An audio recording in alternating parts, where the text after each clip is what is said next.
This is the Independence Blue Cross Monday Night Kickoff Show, a weekly recap of your Philadelphia Eagles. Broadcasting live from Hard Rock Cafe in Philadelphia, tonight's show is brought to you by Penn Community Bank, Hard Rock Cafe, Philadelphia, Independence Blue Cross, The Capitol Grill, Rob's Automotive and Collision, and BCWSA. We now go live to the Hard Rock Cafe in downtown Center City, Philadelphia for the Independence Blue Cross Monday Night Kickoff Show. Now, here are your hosts, Paul Jolovitz and Paul Domowitch. And welcome, everybody, to the Independence Blue Cross Monday Night Kickoff Show right here at the beautiful Hard Rock Cafe at 12th and Market in Center City, Philadelphia, right here on 1490 WBCB and 107.3 FM. I'm Paul Jolovitz, my co-host Paul Domowitch, my co-host Tristan Domowitch, or not Domowitch, whatever your last name is. Tristan is over here. Harris, okay. Beautiful year-and-a-half-old grandson. He'll be watching the show today with Damo's two daughters. And our guest tonight in this championship week is a guy that we had a little bit earlier this year. So great we brought him back. Great tight end for the Eagles in their 1981 Super Bowl.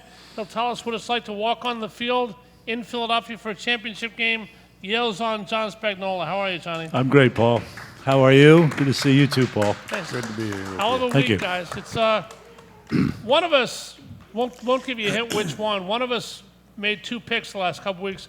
One was TCU plus 12.5, who fought hard before finally losing by 58 to Georgia in the national championship game. And then I said this game last week would be very easy. Didn't think the Giants matched up. Didn't think they had anything to really challenge the Eagles with. If the Eagles didn't turn over the ballpark, they'd win easy. Paul, sometimes you're right in life, sometimes you're wrong, right? Yeah. Hell of a game, wasn't it? It was. It was a hell of a game for about 5 minutes, and then it wasn't. John, you work in the financial industry. I'm sure you've worked with stats plenty in your life. How do you feel? My pet peeve in the NFL, one of them, I mean, there's many elements that go into a football game. There's no stat that can't be individualized. You have to look at every single thing individually in every single situation. But winning the coin toss, the Giants win the coin toss, and they defer to an offense who scored 9 times on their first drive this year, basically inviting disaster. Eagles had to start fast. The Giants said, why don't you do it against us with Jalen Hurts and that bad shoulder of his. Killed Cincinnati, or killed Buffalo also later in the game. What do you feel about deferring? You have any point of view on that at all? Yeah, I really don't. I didn't even know it existed, probably when I played, but it became in vogue, I think, especially if you want to try to capture the momentum at the end of the first half into the second half and have possession of the ball. I think you also, if you're on the road with a younger quarterback, maybe an unsettled offense or defense, or offense, I should say, then you defer. And I think, obviously when a team is as hot as the Eagles just steamrolls you from the, the opening whistle, it looks a little foolish in hindsight, but I could see where they wanted Jones to sort of settle in, get in the flow of the game and this, that, and the other thing. But the Eagles, they just played a textbook game. They got, the Giants didn't match up with them, and they got rid of them, early in the game. And I love that very methodical, professional way in which they approached that game. Domo, last two games of the Link, playoff games, both 38-7, both in the Eagles' favor. Obviously, they played well, but when's the last time you saw the Eagles play this well, especially in a playoff game? Was it that Viking game? Was it the Lion game back in the past? I mean, they really put it all together, and obviously nothing's perfect, but this was pretty darn close. Yeah, I mean, even the Vikings game, looking back, was close for a while. I believe they went ahead 7-0. Yeah, turnover and some things early, and then they broke it open. This was just never a game. They scored on touchdowns on 4 of their first 5 possessions. The Giants. I mean, the Giants were kind of, they in Jacksonville, their seasons were made when they won a playoff game. And that was pretty much it. I mean, they overachieved this year. I mean, they're teams that are on the, up and coming. But this year they were just happy making the playoffs and winning the game. So I wasn't surprised that it ended the way it did.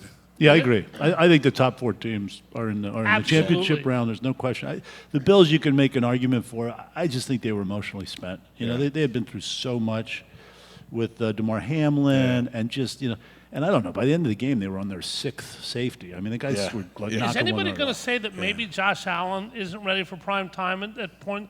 we hear is he's one of the top couple quarterbacks in football. And I'm not saying I disagree, but in big games and early in his career, time after time after time, he's come up short to better quarterbacks. I think Joe Burrow not only was better yesterday, but he's a better quarterback and a better big game quarterback who I'd take in a heartbeat over. I'm not going to blame yesterday on him, though. I mean, Buffalo's offensive and defensive lines just got taken to school by Cincinnati, which shocked the hell out of me because, I mean, Cincinnati was playing without 3 starting offensive linemen, and yet they did a terrific job in the run game and terrific job of protecting Burrow. It was amazing. Yeah, I think more is asked of Allen, maybe than any other quarterback, except for maybe Mahomes. Maybe. I mean, that was an interesting game. We'll obviously get back to the Eagles in a second, but I was texting with Brian Baldinger during the game. And boy, he's such a name dropper, isn't he? But go ahead. I'm sorry, Paul. I interrupted. He hasn't mentioned Frank Sinatra yet. I couldn't respond to Baldinger's text because Joe Biden and Tom Cruise were both But seriously, Brian said that you draft backup offensive linemen for a reason. They drafted all 3 of the guys that backed up the guys that were hurt. And these guys all came up huge. So whenever somebody says, what are you drafting a right guard? What are you drafting this and that for? You don't need 5 offensive linemen. You need about 8 or 9, John, don't you? And you have to put them in the pipeline. I mean, you put them in the pipeline, and unfortunately, in ideal circumstances, they don't play for a year or 2. They get a little spot playing here, and somebody gets nicked. But they learn, and by the time they get into the lineup, they're seasoned veterans and ready to go. I think that's the ultimate way to do it. And sometimes you scratch your head when you see, some tackle from Oklahoma State drafted in the 3rd round, and you're looking for an impact player here, there, or whatever else. But that's good long-term pay. Yeah. That's just putting pieces on the shelves, getting ready to use it down the line. And if you're 8-9 deep in the O-line and D-line, as the Eagles are right now, it's a great situation to be in. You mentioned Oak State. Damo's wife went to Oklahoma, as did an Eagle offensive tackle playing hurt yesterday by the name of Lane Johnson. Damo, we didn't really hear much about Lane Johnson. Like an umpire, like a ref, the less you hear, the better. Hell of a game from Lane, and can he do it again next week, obviously, is the question. It's funny. Early on in that game, the camera panned to him, and he was limping. Yep. He was clearly in pain. I'm thinking Driscoll's going to be in the game by the second quarter. He not only plays the whole game, but he did not give up a sack. He did not give up a pressure. You never heard a word about him the rest of the game? The run game, what did they pick up? 226 yards? Yeah. 268. How about when they ISO'd him on TV, and the defensive lineman never made an effort to shed the block nor look one way or – I mean, he was so demoralized by the 4th quarter. Yeah, he's like, okay, Lane Johnson has me.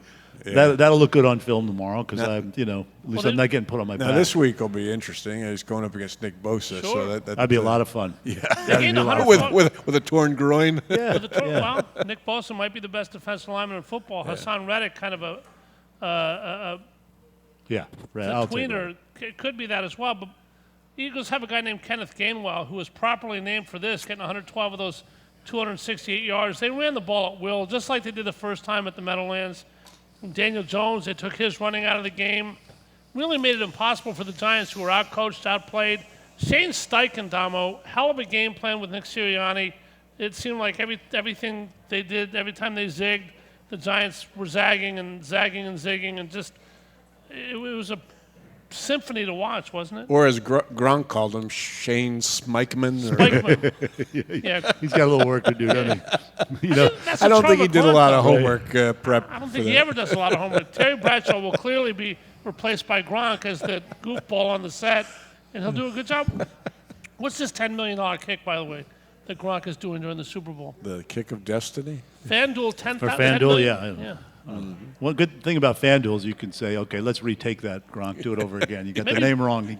Live TV, you can't do that. Maybe Brett Maher could take that kick and missed another extra point yesterday for Dallas. Obviously made a couple field goals, but 49ers come in here, clearly a team on a mission, 12 wins in a row. Obviously the story is Brock Purdy, who played Jalen Hurts in 2019. Oklahoma beat Iowa State. Purdy missed a 2-point conversion with 6 seconds left, 42-41. Different quarterback now. Jalen Hurts, we're not hearing about the shoulder. Purdy has Christian McCaffrey and George Kittle and Deebo Samuel and Ayuk and Nick Bosa, and a hell of a defense. Slice it up, John. What do you see in this one? I mean, obviously either team can win. Eagles are.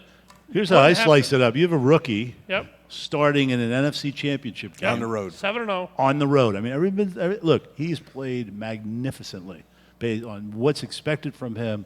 and what he's delivered. He's not making any mistakes. He's running the offense well, getting in and out of the right plays. He's not trying to win the game himself. He's got a good team around him. He's got a great defense. Cowboys got him out of the pocket yesterday. He adapted to that. Yeah, he looks good. He looks really smooth and polished. He hasn't been on the road. He hasn't been where he's not getting his audible signaled correctly. He hasn't been rattled. If the Eagles fans don't make his life an absolute misery, well, I don't, that's not even a hypothetical question. They are going to make his life miserable. And we'll see what he's made of. I think he cracks under the pressure. I really do. Silent counts, Domo. Shanahan talked about silent counts, the play calling. He talked about silent night, too, when this game's over. And, I mean, the Eagles can help, too, besides with the fans. They need to jump out early. Sure. I mean, they need to make him have to throw more than Shanahan wants to. They need to put him in a lot of third and longs. Right.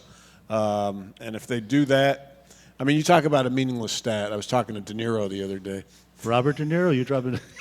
That's weird because when I was talking to him, I fell for that. we were over at Obama's for dinner last night, Robert and I. Anyway, I saw a stat yesterday that Purdy's only played two NFL games on the road so far since he became a star. But at Iowa State, he was 21-4 at home, 13-14 on the road. But Iowa State's not that great a team. I mean, they played some good. See, John, you work in this kind of business. I took stats. What kind of business is that? Stats. Statistics are meaningless. Sample size is everything. Iowa State is not known as a juggernaut that wins on the road. Brock Purdy now is clearly a different quarterback at Iowa State. I'll be honest with you. I think the Eagles are going to win this game. I think it's tough for a rookie, but I think we as Philadelphia fans are way, way, way too much on this rookie coming into a championship game. And if you underestimate this guy, you're going to wind up watching the Super Bowl on television. I think they can beat him, but you cannot underestimate this kid, can you? No, you can't. But, I mean, Dallas turned the ball over. Dallas has a good chance of winning that game if Prescott delivers. And too much was put on him, and he didn't deliver. They jumped some routes. I mean, let's face it. They jumped. Both of the interceptions were pattern formation, pattern recognition, and a player jumping around. So, the Eagles should see that. Sirianni should be bright enough to say, okay, it's time to run this slant and go. The bubble screens we run, they drive me nuts, but they work. Well, you can, now you don't have a guy who's blocking. He releases downfield. We saw a touchdown scored that way yesterday. So now this game should be a tendency breaker for the Eagles offense because the 49ers defense does really hone in on, and they figure out what you do. And this is a way for the Eagles defense as well to disrupt the offense of the 49ers. I think it's all in their hands. I honestly believe, the team has shown a good ability to game plan. The coaches do a great job. The players listen.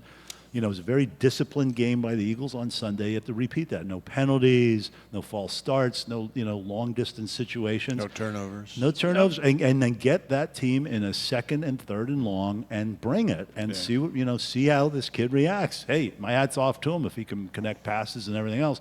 I don't think he's going to be able to play it. He's going to get unraveled. All right, simple question to both you guys. If Hassan Reddick's name were Micah Parsons, is he NFL Defensive Player of the Year? Does he suffer from who's he syndrome, even though he played in Arizona, had 16.5 sacks, 1.5 Saturday, he's been great against the run?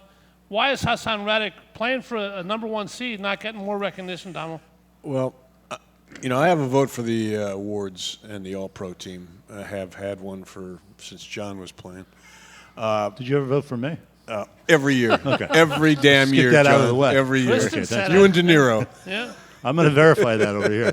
His daughter's And, I did not vote. I'll be honest. For MVP, it went to Mahomes, not, so I'm not a homer. It didn't go to Jalen. But for Defensive Player of the Year, I went with Reddick. I mean, the guy, not only did he have almost as many sacks as Bosa, but third down, he had like 9 of them on third down. I mean, he was just big when they needed a big play. He's a force, but he came onto the scene. By midseason you started to learn. By late season you did know. Yeah. You kind of have to have that kind of season to get that MVP the following year. Now, if he has a repeat year, absolutely. All right, we're going to take a quick break. When we come back, I'd like to find out what it's like to run out on the field in front of a screaming, teeming Philadelphia crowd for an NFC Championship game. Not many people who won the Super Bowl 5 years ago are still with the Birds. A lot of them running out for the first time. We'll find out what Spags thinks that's like. Remember the happy hour here at the Hard Rock Monday to Friday, 5 to 7 p.m. off Bud Light, Sam Adams, and Blue Moon drafts. $6 House Chardonnay and Merlot, and $5 Smirnoff and Cruzan rum singles. $7 for doubles. And again, Friday Night Live. Live music every Friday, 6 to 9 p.m. No cover. The best local artists on the main stage every week. Make your reservations at hardrock.com. And we're back with the Monday Night Kickoff presented by Independence Blue Cross with John Spagnola, Paul Domowitch, co-host, right after this. Hard Rock Cafe has it all. Great food takes center stage as they tune up your visit with free live music every Friday night at 6. Sponsored by Conshohocken Brewing Company. See Philly's best rocking the main stage while you enjoy Hard Rock favorites right here in Center City. Pickup, delivery, and catering available. For more info, visit hardrockcafe.com. At Independence Blue Cross, we believe in giving you the tools you need to pursue your healthiest life. From premiums as low as $0 per month to health discounts and cash rewards, it pays to have coverage with Independence. With the strongest network of doctors and hospitals in the region and free 24/7 virtual doctor visits, you can feel confident that quality care is always within reach. Learn more about your coverage options at ibx.com. Fall into relaxation at Hand and Stone Massage and Facial Spa. For an introductory price of just $69.95, enjoy the tranquility of their massage services and the rejuvenating glow their facial services provide. They even have specialty services such as a pumpkin facial or their signature hot stone massage. Restore, relax, and reset at one of Hand and Stone's 57 locations in Delaware, South Jersey, and Philadelphia, including the Lehigh Valley, for an introductory price of just $69.95. Call or book online at handandstone.com. Restrictions apply. See spa for details. A truly unique dining experience awaits you at Fogo de Chão. Fogo de Chão awes patrons with their history and tradition of authentic Brazilian steakhouse, offering many cuts of decadent fire-roasted meats prepared over an open fire and served tableside by trained gaucho chefs. Currently featuring a holiday promotion. If you reserve your party now, your guests are rewarded with 2 gifts of your choosing. Contract required. Fogo de Chão, 1337 Chestnut Street in Center City, Philadelphia. For reservations, go to www.fogo.com or call 215-636-9700.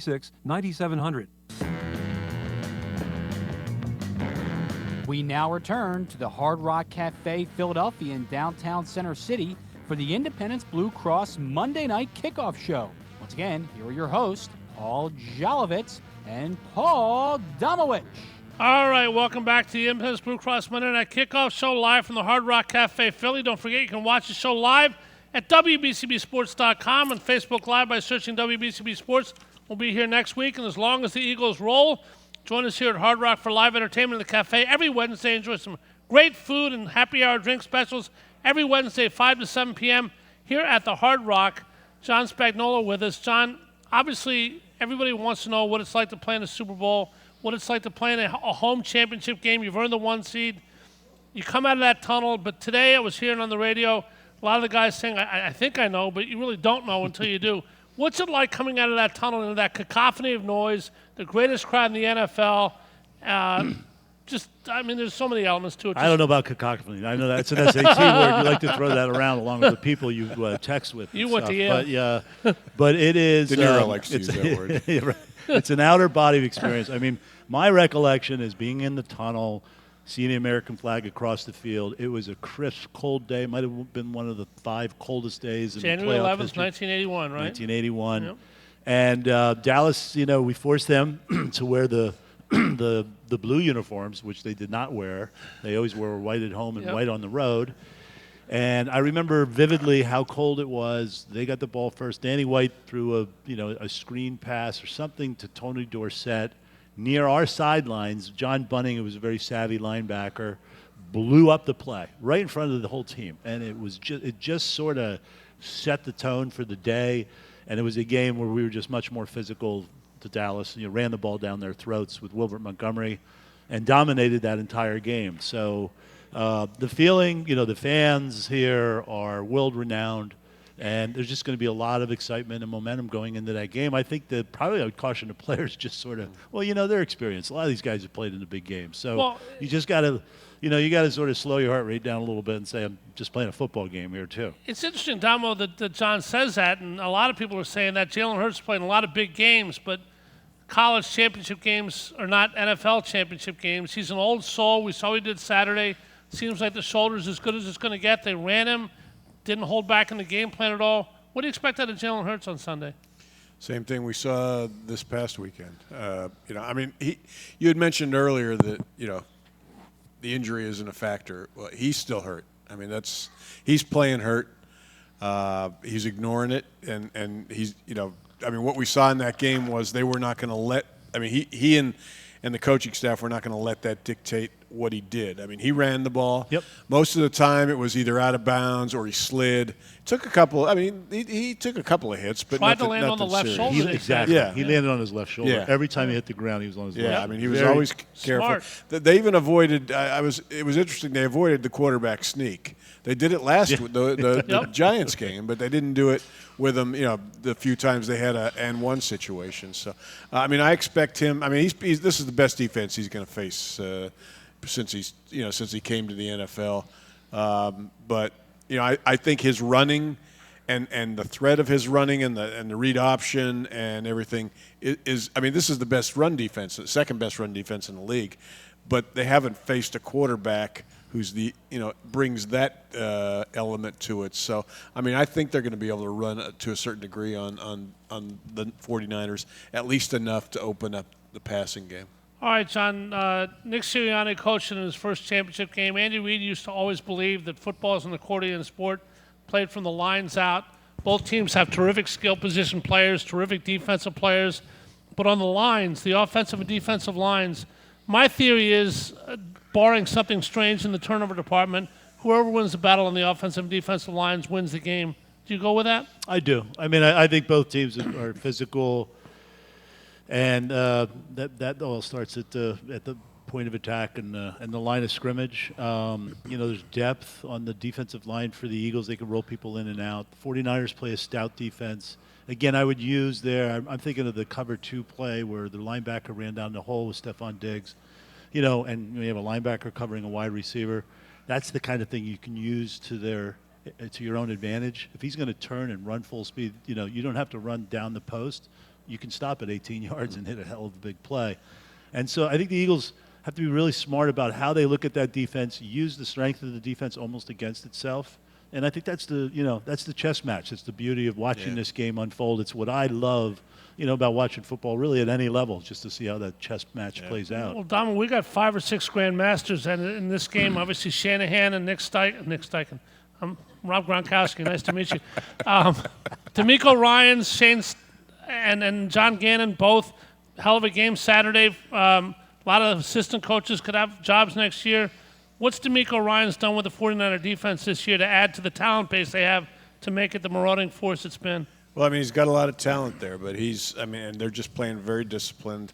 They're always in their gaps. He's got great linebackers.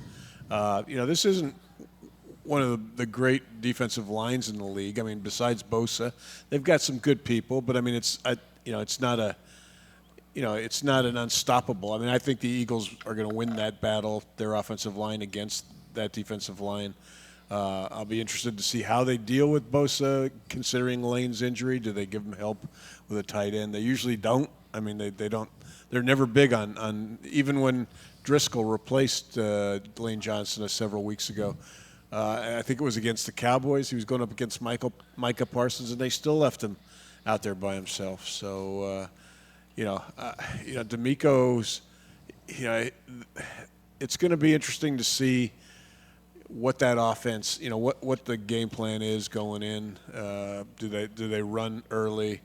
Do they play a lot of, this week against the Giants, they played a lot of 2 and 3 tight end sets. I assume they'll do it again against this defense. And on the other side, the Eagles defense, how much press coverage are they going to play? The key, I think, is they can't give them any yards after the catch.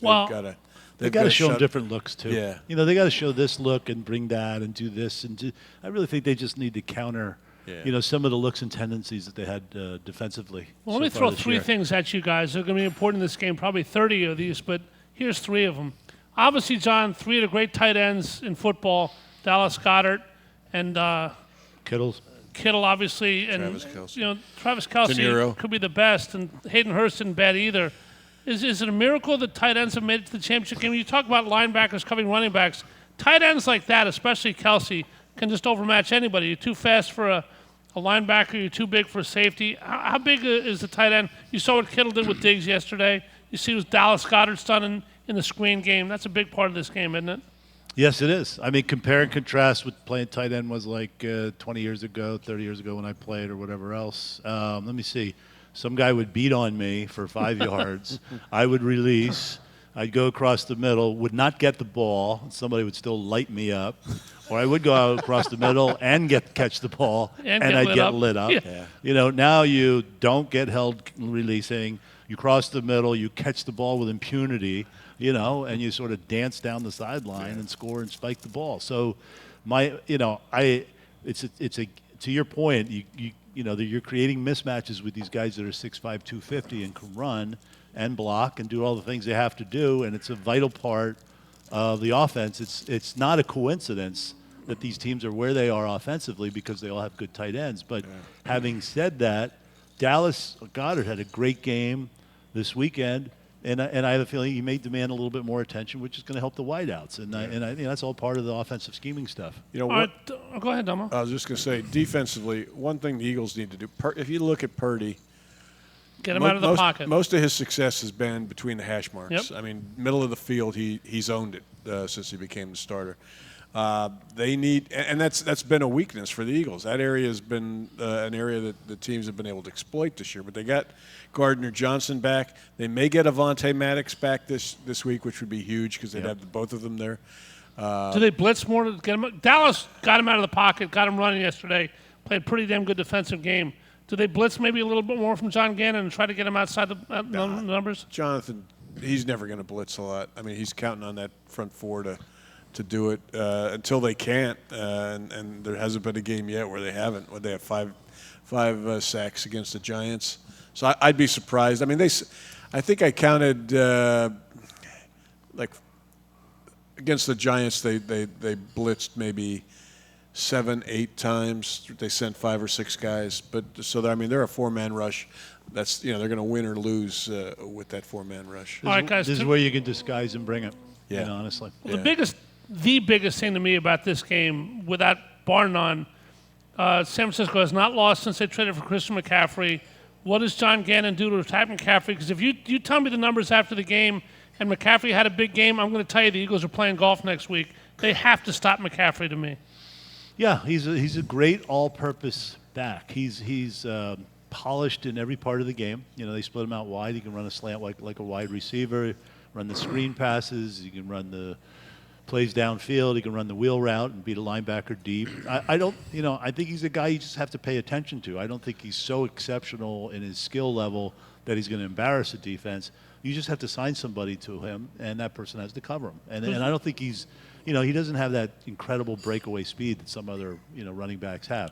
But he is a complete player. He's a solid all-around individual. Who does Gannon point the finger at to cover Chris McCaffrey and make sure he doesn't get loose to Domo?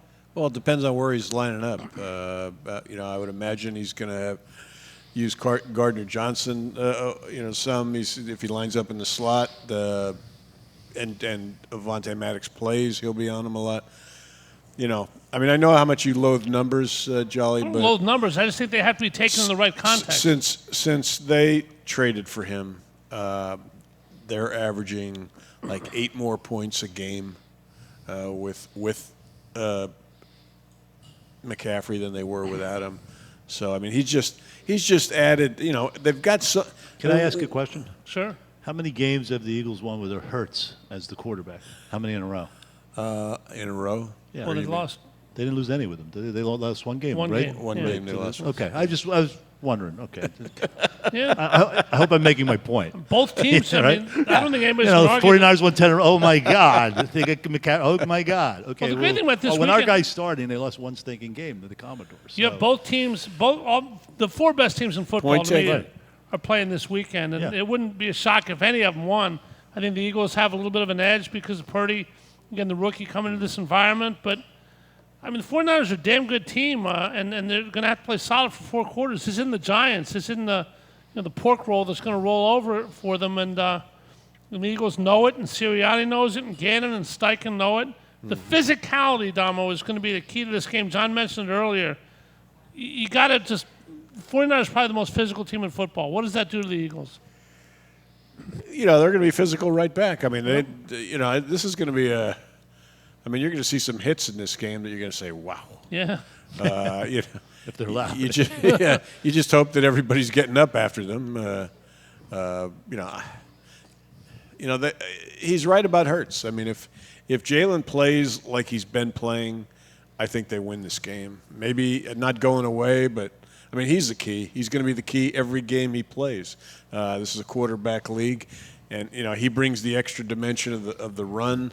And the 49ers haven't seen somebody like him a lot this season, so it'll be interesting to see how they deal with that. I was tweeting with Elon Musk, and just want you to know that's why he didn't get back to me.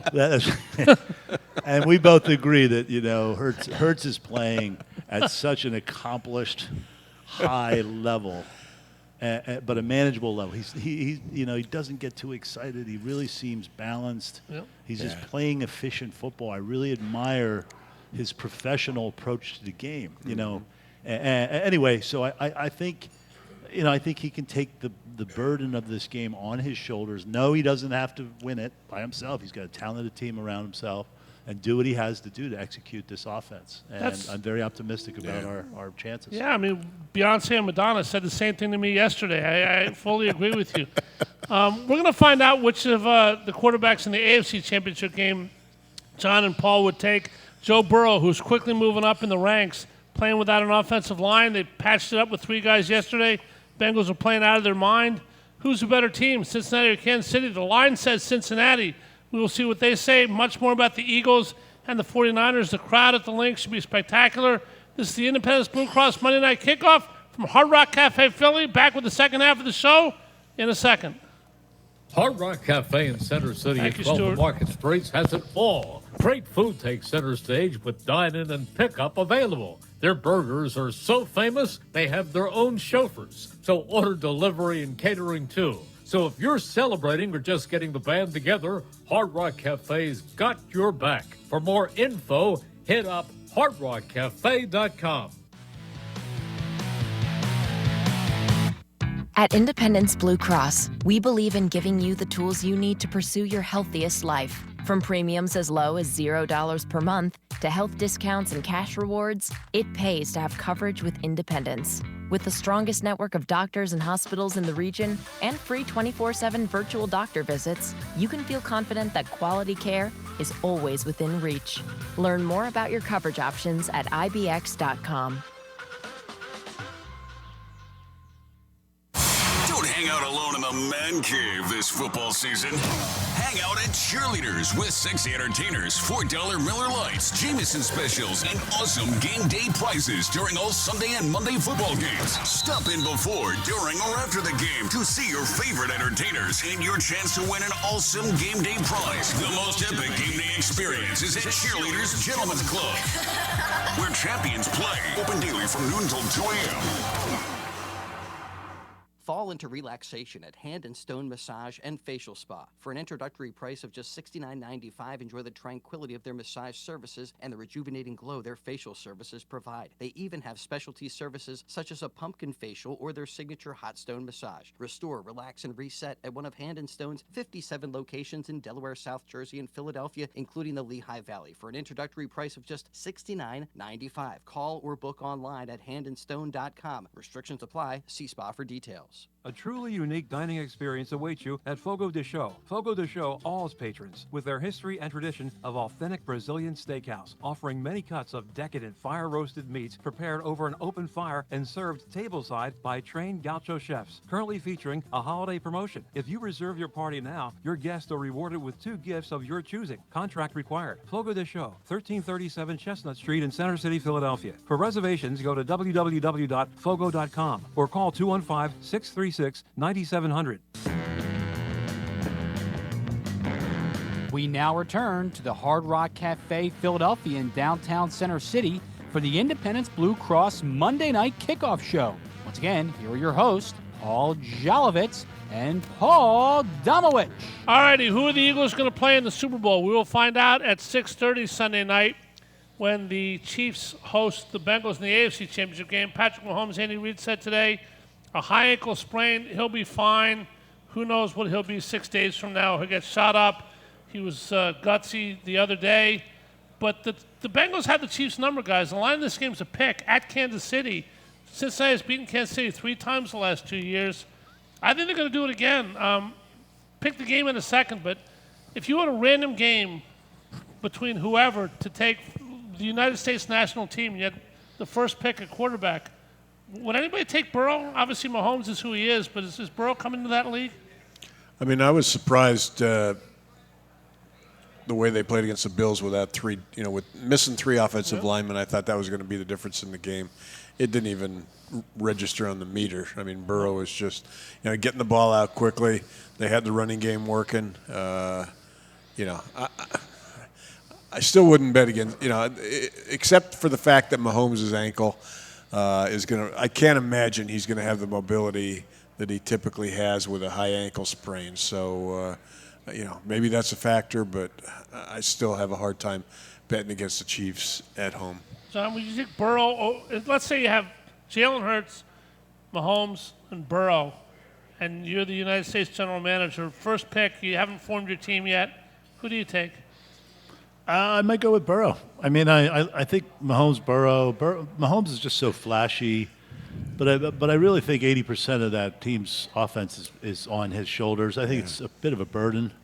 They miss Tyreek Hill big time. Yeah, they do. He has playmakers, though, that he can get the ball to, and Andy is great at drawing up, wonderful schemes and getting balls, people and breaking down defenses for, big shots and everything else downfield. I think Burrow's playing at a really high level right now. He just sort of manages the game really well. He knows when to run. He's physical enough to run, but he doesn't run a lot. So he's not flashy. He's not doing the no-look passes and all that stuff, but he's throwing really accurate balls. And Jalen is maybe not the most, I think, gifted passer, but he's developed as a passer. He's going through his reads really well. When he's reading the RPO stuff really well, and I think if he continues, on that course, he's going to become an elite quarterback if he isn't already. And the fact that he has weapons. I mean, look, it's no coincidence that the years the Eagles have gone into the Super Bowl, they've had great wide receivers, and they have it this year. They have great tandem, Brown and and Goddard, and they have a complement of receivers that any one of them can break a game open. So that's a great sort of supporting cast to have. Yeah. Well, January 11th, 1981, when the Eagles beat the Cowboys before a frothing crowd at the Vet, Eagles go to the Super Bowl. When you were growing up, John, when you were playing at Yale, when you were playing the first couple of years of your career with the Eagles, what was a bigger goal for you? Getting to the Super Bowl to say, I played in the Super Bowl, or winning the Super Bowl? A lot of the guys say, boy, I'm here, and then lay an egg. What was the biggest deal for you? Well, I mean, played in the Ivy League. We played 9 games. I played my second year in the NFL and played 24 games. So it's like 2.5 seasons.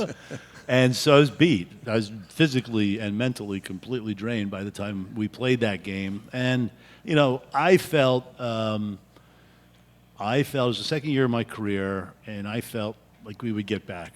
In the pattern of the early Super Bowl ritual, if you will, it seemed like you lost the Super Bowl, then you won it. The Cowboys did, the Colts did, and it seemed like if you got to your second Super Bowl, the Raiders did, the Chiefs.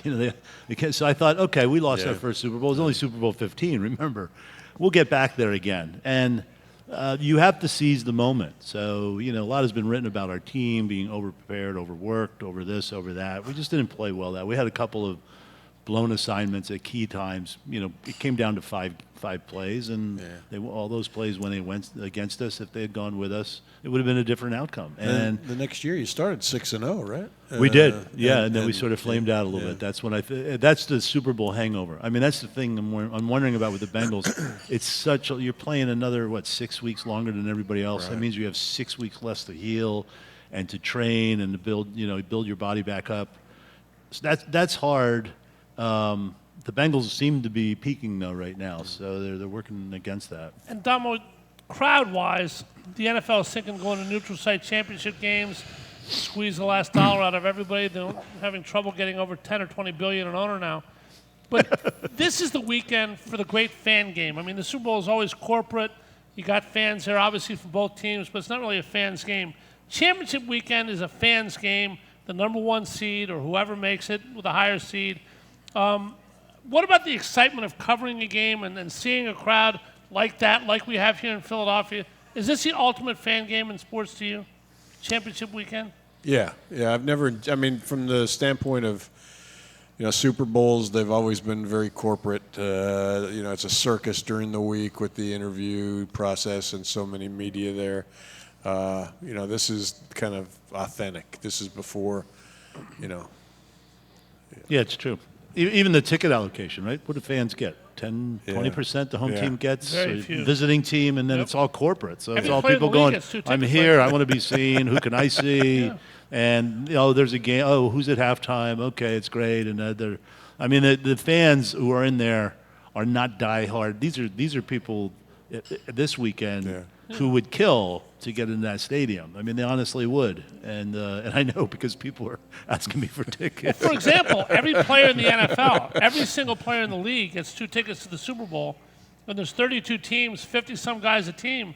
That's 1,600 times 2. That's 3,000 tickets just from the NFL players. And every other group in the world gets one, too. I mean, they're hard to get. Super Bowl tickets, face value is well over $1,000 now. This weekend, Damo, the secondary market could bankrupt some people too, but they're going to be glad to be done so with that, right? Yeah, I mean, you could see back in the day when Leonard Tosa owned the team and sold it to Norman Brayman, part of his deal was a certain allotment of Super Bowl tickets, which he turned around and sold every year. When the Eagles played in Jacksonville against New England, whenever it was 07. 2004. Yeah. Okay. I remember walking, couldn't park near the stadium. It was about a half-mile walk or so. And all I saw was burnt-out Eagle fan after burnt-out Eagle fan going, lying there? Need 2, need 1. And basically, I think a lot of them just got in the car, drove to Jacksonville, partied, and said, I'll figure it out on game day. Exactly. They had no money.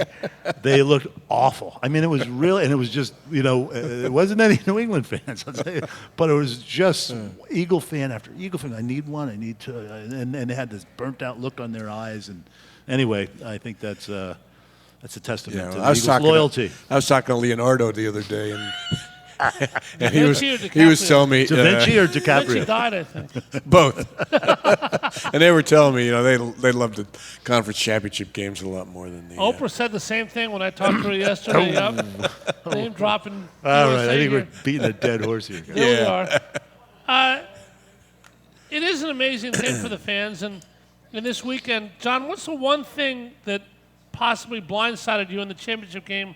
You went to Yale, obviously. You're playing in the pros now, and then this huge game, national TV. The one thing or the one emotion, if there was one, that you did not expect that you found to be true? Well, I'll tell you. Well, there is this wonderful sense of elation and outburst and just, everything sort of builds to that crescendo. So there was a sense of relief.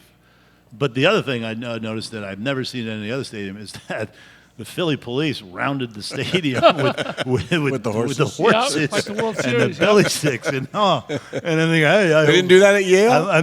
When you made the Super Bowl, though, John, I'm sure people know this from the stats, but all 4 teams in Philadelphia, the year you made the Super Bowl, made the finals, with the Phillies being the only one that won. We talk about this being a golden era of Philadelphia sports. That was a diamond era. If this is the golden era, that was unbelievable, wasn't it? They had T-shirts, City of Champions. Yep, absolutely. Tommy, you were here then, right? I was not. I came here from Dallas in '82. Poor Dallas guys. 28 years without an NFC Championship game.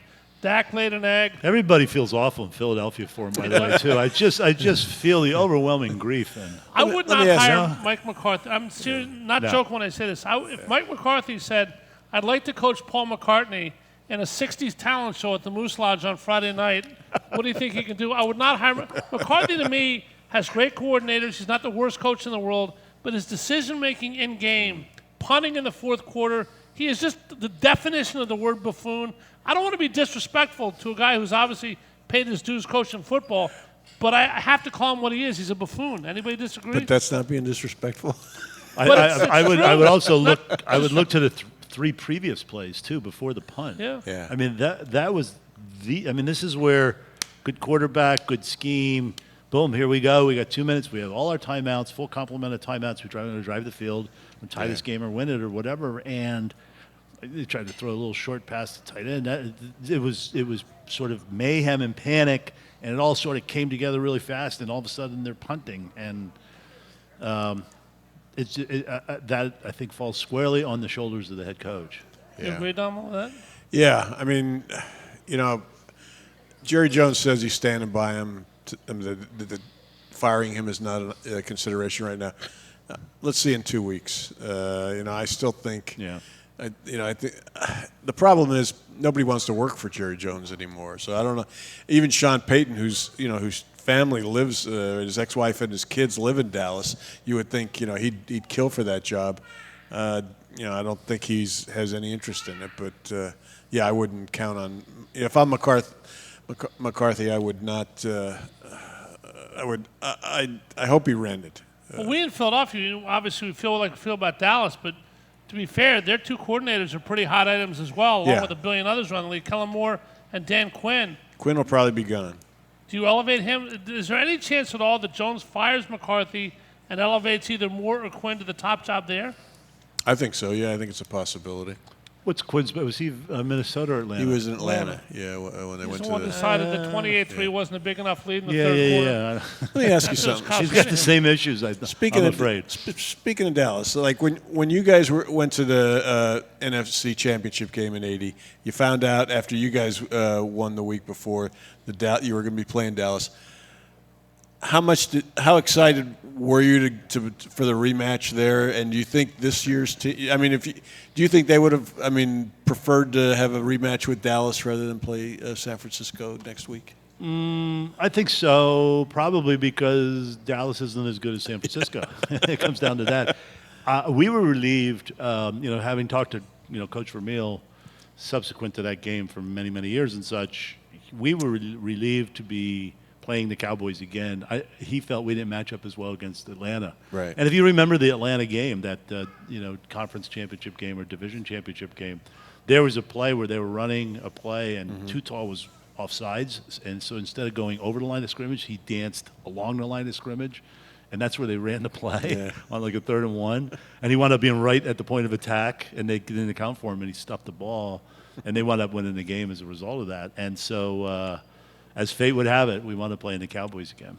Yeah. All right, that was Coach Vermeil's enemy, the Cowboys. Coach Vermeil enjoying some time in Florida now. Coach Sirianni has a chance to take his place in the Eagles Super Bowl pantheon with a first-time appearance. Another guy was in the playoffs last week, the Philadelphia Bowl, Andy Reid and Doug Peterson. We got to give Doug Peterson his due. We'll do that when we come back with the Independence Blue Cross Monday Night Kickoff with Paul Domowitch and John Spagnola. Final segment follows this. Stay with us.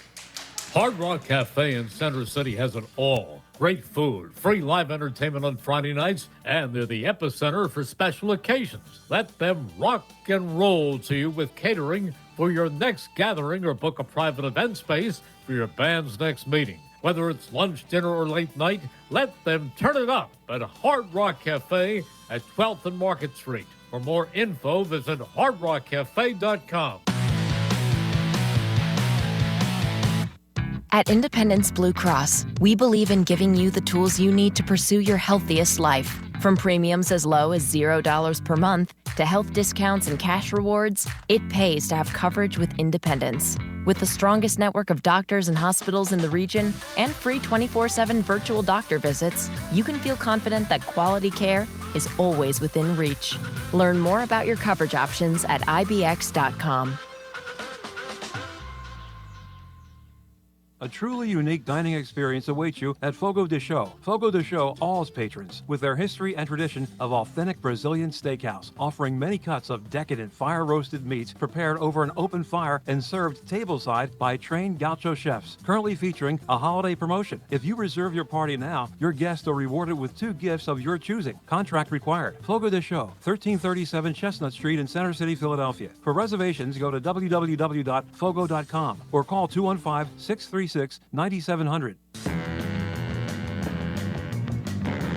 We now return to the Hard Rock Cafe Philadelphia in downtown Center City for the Independence Blue Cross Monday Night Kickoff Show. Once again, here are your hosts, Paul Jolovitz and Paul Domowitch.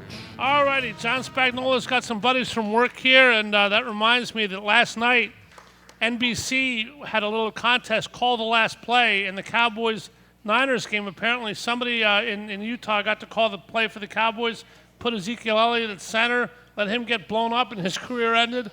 What the hell was going on with that, John Spagnola? I don't know.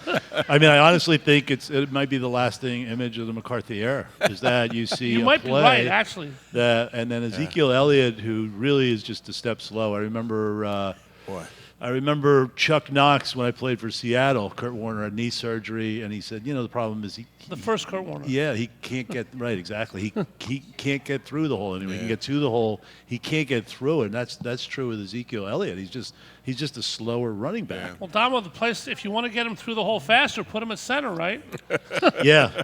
So they throw the play down the middle. I guess it's supposed to be a lateral to where the offensive linemen were, or this, that. I mean, I have no idea, but I think that will be the image that may have been his undoing. Could it, Damo? More so than anything else, that could be that play right I there. agree 100% Could with you. be, which is kind of ironic because, the play was a long shot anyway, but it was just so awfully thought. I give credit to I forget who tackled him, but it was the best tackle on a play like that I've ever seen because he went for the legs, and the guy was not able to toss it to anybody. I mean, Jerry Jones has enough money to put the Stanford band out there and do it right. I mean, that's what he should have done.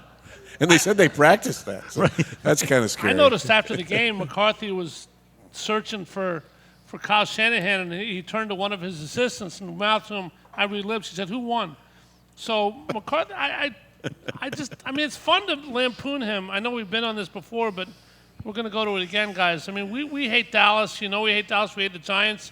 Yeah. Can you think of an NFL coach, John, and there have been a lot of coaches in this league, that are as easy to ridicule as Mike McCarthy? I mean, I can't think of one. There's Rich Kotite, obviously. There's Ray Hanley, but they didn't have a personality. McCarthy seems to have one. I guess so, and I think you touched on it earlier. Just it's sort of the Jerry Jones syndrome. You're not going to have an alpha dog be a head coach of that team. Yeah. Jason Garrett's a nice guy, didn't rock the boat. McCarthy's a nice guy, he's not going to rock the boat. And so you're always going to wind up with somebody who Jerry's always going to have his thumb over, and maybe that's part of the problem. And I'm not saying they're not the smartest guys in the world, but he was a former tight end. McCarthy? Oh, come on. You really going to go there now? Where was he a tight end? I forget what college he played at. It was actually a smaller college. Hadn't missed any meals since his all the beat writers who are in penal systems around the world, and you're going to do the tight end thing to me? Come on. There we are. Jesus. Your family, by the way, is really enjoying this. Guys, we in Philadelphia here, obviously, this is a great game, but for fans across the country, somebody said I can only watch one game this weekend. Which game would you tell them to watch? If you don't care about any of the four teams, just the football game itself, Damo. Eagles, 49ers, I think it's going to be a great game, and it's going to go down to the wire. I'd highly recommend that one if I were talking to one of my friends in Hollywood or you mean one of Paul's friends? We're going to keep it rolling right through. There we are. That's a good question. I don't know. Who's Manchester United playing this weekend? I'm not really sure. No, this game will be. This is Man U, Man City. Or Man, this game is when the bell rings from Rocky. Yeah. It's just a different In fact, vibe. That's how it's going to start. You're going to have the. Yeah. How exciting is that, John? You played in one night. You could go to one, or you're going to be down. I was at the Super Bowl in Minnesota. I mean, it's exciting. It was great. So exciting to be in the stands for something like that. What's it like in this city? Obviously, any city that has a championship game, it's going to be exciting. That team's earned the way. Obviously, the other teams earned their way there. But in Philadelphia, we talk about the greatest sports city in the country, with the current state of affairs with all the teams, with the Philadelphia fans, how much more, I don't know, percentage, whatever, but in your mind, how much more exciting is it to be in Philadelphia for a championship game than any potential other place? Well, I think Jason Kelsey, he nailed it during the parade and the Mummer speech. And I mean, people don't like Eagles fans, and we don't care. And so it just makes for this incendiary mix, and you want to be a part of that, but people don't care that we're not liked. And so the fans are the fans. There's this visceral sound that comes out of that stadium. It's not a boo. It's like a bu. It doesn't start. It doesn't start in your throat. It starts way down here in your diaphragm, and that's what makes this place different. And it comes from all the history of whatever you want to put in there, whether it's the history of the city or the history of just the sports in the city or whatever else. But it makes this place wholly unique, and it's a wonder to behold. It really is. Domo, we played Eagles played in a lot of championship games under Andy Reid. We know about the history of it. You've covered 1 million games. If you were in that stadium, can you tell the difference between a championship game crowd from any other crowd? Do we jack it up a notch for that day? Well, I think we notice it more. I imagine they say the same thing in Seattle and some places where it gets kind of loud. But, when Andy was here, I would ask him almost every year, why do you put yourself through this? Because he would take some major abuse. I said, you can go anywhere and be a coach. And he would just say, man, I love the passion of these people. Where do you wind up, though? You wind up in the Midwest. That's right. Where they're really nice. When I played for the Packers. They're nice and passionate. When I played for the Packers, we would be losing a game by 3 touchdowns and make a first down with 4 minutes left in the fourth quarter, and the fans would. And I'd look around and go, look, what is wrong with these people? We got a couple minutes left. There's nothing to cheer here. We're talking about coaches. Sirianni, obviously a rookie championship game coach. What do you expect from Sirianni in this game, Domo? Game plan-wise, emotion-wise, everybody's got a first time for everything. John can talk about Dick Vermeil in the championship game. Talk about Sirianni for a second. He's starting to show his personality. You saw it, that one video that went viral of him making the faces and 4-letter words. And then talk. I forget who he was talking to when he said, I know what I'm effing doing. Right. He's going to be aggressive. He's going to go out there. Those first 15, 16 plays, it's going to be interesting to see what they draw up. But they're going to be going for it on fourth down. I expect him to be what he's been all year. I'd like to see him tighten it up a little bit. I think he's got to tighten up the histrionics and the mugging to the camera. Did Vermeil tighten it up? He tightened it too up. Okay, so the screws turned into welds. But I think in this case, Sirianni's got to act a little more professional, I think, than he has been acting. All right, Johnny, have you ever heard it louder than Wilbur Montgomery's touchdown run, the long touchdown run? 20-7 was the score of the game. People say that's the loudest moment in the history of Philadelphia sports. In the city, there's been a lot of loud moments. I don't know if you were listening or paying attention at that point or just watching, but was that the loudest it ever got for you? Yep, it did. I think it was the formation. I think it was red right slot split, and it was a 46 slant. Because we knew if we took the tight end, split them out, they brought the safety out, and then we didn't have 6 or 7 in the box, and we had the matchups, and it was the beauty of seeing a play designed and then see it executed is to see it unfold like it did on an NFC Championship game. What are you doing with these guys at your financial job? Why aren't you coaching somewhere? That was beautiful. Well, I know. Thank you. When I got out of football, Bill Cowher, I remember, had a knee surgery. And he was debating whether to go, into coaching or play another year. He went into coaching at, I think, 37.5 for the Cleveland Browns as a special teams coach. There wasn't much money in it back then. What's he doing now, Donald? He's wearing some fancy clothes on CBS. He's impersonating Rob Gronkowski. Yeah. All right. Well, hopefully Rob Gronkowski will be impersonating himself a couple more weeks. We really enjoyed this championship game. Damo, quick pick, Eagles, San Francisco. Walk-off field goal by Jake Elliott. They win 24-23. I'll take Eagles 27-17. John? 21-10 Eagles. Eagles in Cincinnati in the Super Bowl in Phoenix. Whatever it is, we'll be here straight through. Sean Landeta is our guest next week. Hope you have a great time. Enjoy the game this weekend. To John's buddies, to Damo's family, little Tristan. This has been the Independence Blue Cross Monday Night Kickoff Show from the Hard Rock Philly. Chris Hummer produced this program. Keith Noonan back at the station. We thank you for listening and watching. For Paul Domowitch and John Spagnola, I'm Paul Jolovitz. Have a great championship weekend. Go Eagles! Thanks, Dan. Good job. You're welcome. You're listening to 1490 WBCB, Levittown, Fairless Hills.